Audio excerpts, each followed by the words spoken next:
gonna go como un fiesta con a happy day. It's Chico Celeiro. Alright, Celeiro, let's learn and play. Ola a todas e a todos, somos as presentadoras do podcast de hoxe, Adriana e Vera.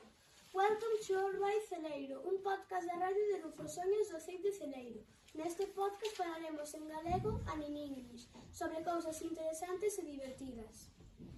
Neste episodio de hoxe falaremos sobre o Día de Paz, e máis concretamente sobre Martin Luther King. Today with us at the yellow microphone is Xian from 4th grade. At the blue microphone is Valen from 5th grade. And at the black microphone is Andrea from 6th grade. Contanos agora, Xian, que é o Día da Paz? Sure, we celebrate Peace Day on January the 13th because is it the day Mahatma Gandhi died and he lived in peace and no violence. No cole celebrámoslo facendo pompas de xabón. Pompas pola paz, que guai! Pero o Día da Paz podeche celebrar todos os días, sendo amables cos túas compañeiros e compañeiros, axudando as persoas que máis se necesitan, empatizando, en fin, sendo boa xente. Sweet word, Xian. Falando de boa xente, quen foi Martin Luther King? I think that Andrea and Valen know a lot about him. Yes, Martin Luther King Jr. lived in a time of segregation in the United States. Segregation significa que a xente blanca e de cor tiña que estar separada. Black people didn't go to the same schools, buses or restaurants, and they didn't have the same rights.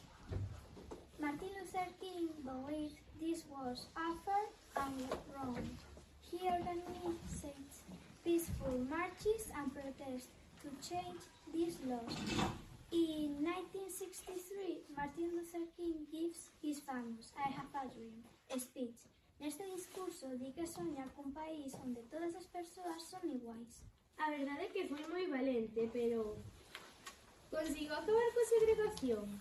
Yes, although he died, he helped to end segregation and gave an example to the world. Ademais, coa súa loita pacífica deu exemplo a todo o mundo para loitar polo que é xusto. A día de hoxe, o Día de Martin Luther King celebrase nos Estados Unidos o terceiro luns de xaneiro de cada ano, é el festivo nacional. É bastante triste que morrera, pero aliviame pensar que conseguiu o seu obxectivo. E o que aínda máis importante é un gran exemplo a seguir.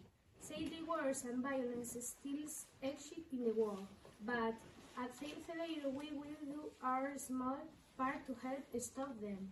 Alright, tal e como o Dr. King faría, así que vos deixamos a canción de Edwin Starr, War, na que fala sobre o sentido da guerra. See you in the next episode, friends. Para que vale a guerra? Absolutamente para nada. Turn on the volume, Adriana.